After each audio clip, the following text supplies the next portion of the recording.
ಕೊಡಲೇಬೇಕು. ಭತ್ತ ಖರೀದಿ ಮಾಡುವ ಸರ್ಕಾರಕ್ಕೆ ಧಿಕ್ಕಾರ. 1 ಕ್ವಿಂಟಲ್ ಭತ್ತಕ್ಕೆ 3,500 ಬೆಂಬಲ ಬೆಲೆ ಘೋಷಿಸಿ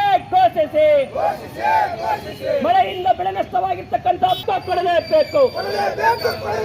1 ಕ್ವಿಂಟಲ್ ಭತ್ತಕ್ಕೆ 3,500 ಬೆಂಬಲ ಬೆಲೆ ಘೋಷಿಸಿ ಬೇಕೇ ಬೇಕು.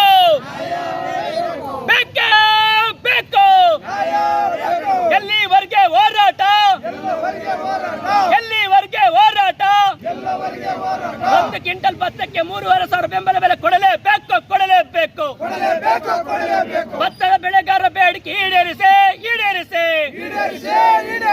ಎಲ್ಲಿವರೆಗೆ ಯಾತಕ್ಕಾಗಿ ಹೋರಾಟ? ಭತ್ತದ ಬೆಳೆಗಾರರ ಬೇಡಿಕೆ ಈ ಕೂಡಲೇ ಈಡೇರಿಸಿ.